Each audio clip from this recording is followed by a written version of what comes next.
Live at 4, let's look at the store. Now, we're going to go over some data mine things, and we're going to probably have to start hoarding arena payouts because of it saying collect cores. But hopefully tomorrow we get some official information from the blog post.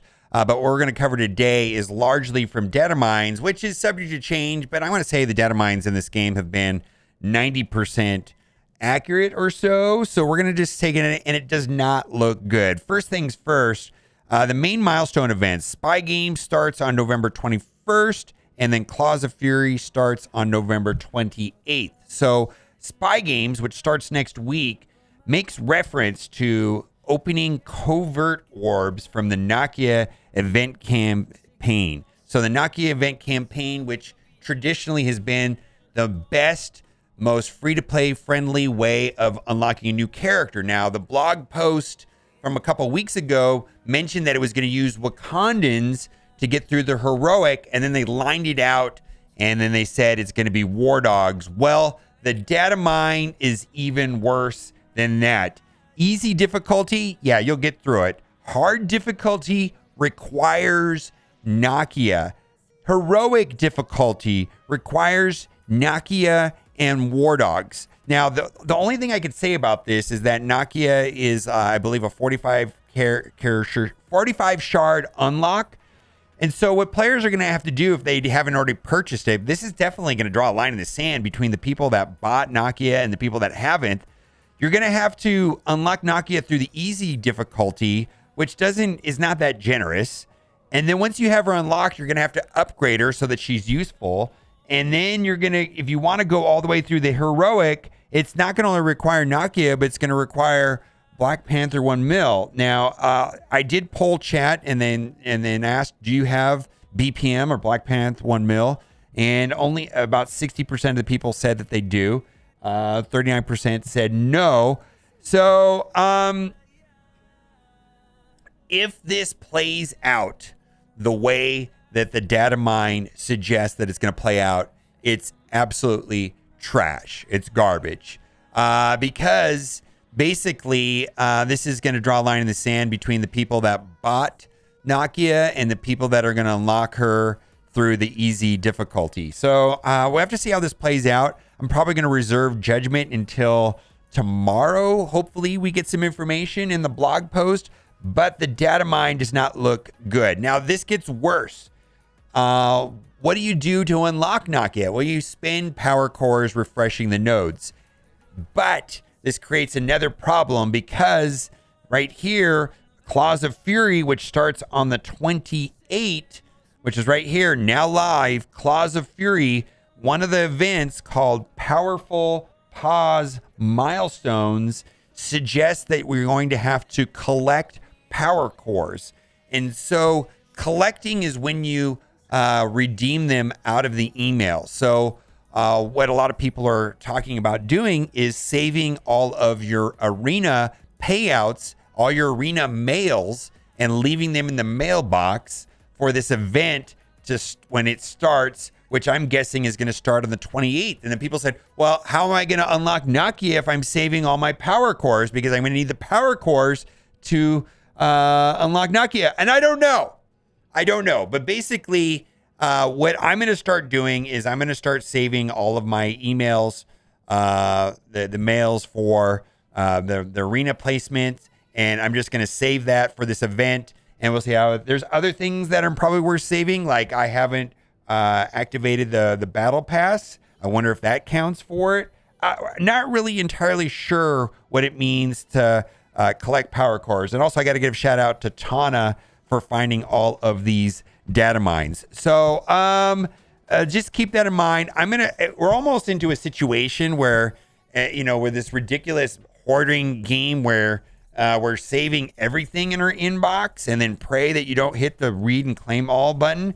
But I have not been saving my my daily arenas, and now I guess I'm going to have to start. So save your arena emails. Oh my God. Marvel Hoarder Force. Also, Nakia event subject to change. This is the time when the subject changed to use that subject to claim disclaimer.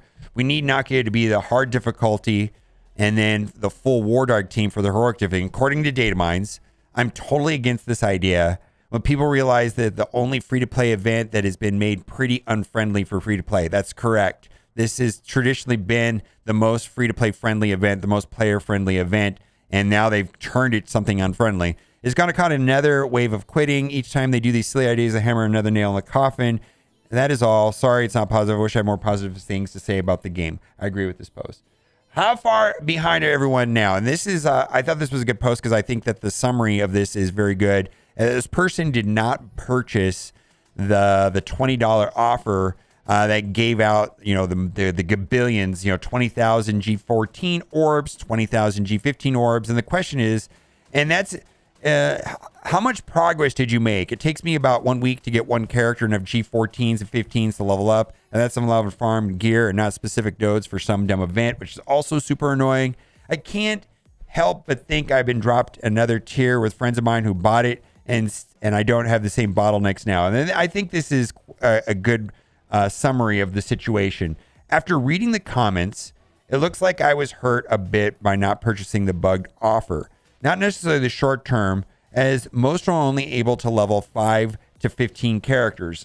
And that was my situation. I was able to upgrade about 5 characters before they hit another bottleneck. Yes, I hit Origin Gear bottlenecks. And then I also hit an SBC bottleneck. Like I'm out of SBCs, or I'm down to like 500 now, which is not a lot. Characters need thousands in the long term. Anyone purchase it no longer is farming 400 energy a day on these mini uniques. That's correct. I don't have to farm mini uniques anymore like I have to, and can focus on catalysts. That's correct. I can farm with catalysts. It is what it is, but it's kind of a bummer. Thank you everyone for the input. So that is the fallout. Another division made between the free-to-play players and the spenders. Then, is Doom worth upgrading now? And I do want to say that Doom is a top 20 character in my opinion, but I don't use him every day. Like I don't use him in Arena. I don't use him inside of raids, but I do use him quite a bit in War, and I do use him quite a bit also in Cosmic Crucible. So, I think he's a very important character, even though he came out with Dark Dimension 4. And this person says, recently unlocked Doom, is wondering if he's worth leveling up. And I say the answer is yes. I know he's a good character, but what about power creep nowadays? He's really useful. And I think this is a good answer. He's my main counter against Gamma and Crucible, can kill multiple war defense teams on his own. Actually works in arena defense sometimes to throw off the arena, gives 3 turns in a row to himself and your highest attacked character or tune. 100% yes. I think that is a good answer, but I'd probably place him in the top 20 for sure. I hate the feeling guilty gearing any city character over than She-Hulk, and I there's a comment on here that really drives home the point. I look at Apocalypse. I like that list. Now back to the Apocalypse. Now back to me. You notice the Apocalypse is exactly one city character She-Hulk, and I don't think she's that very useful from what I'm hearing in Dark Dimension 5. Now look at the cosmic characters. Doctor Strange is looking mighty tentacly, but he's alone there. So we'll have to let him have his fun. But now look at the global characters. Oh, wow, that's quite a few. That's straight up all of them. So that's wow. Hope you don't plan beating DD5 anytime soon. So here's the thing is I'd rather beat DD5 than unlock Apocalypse. But the main thing is this right here. You do realize you'll be able to gear all the Apocalypse teams probably 4 times over. I don't know if that's true.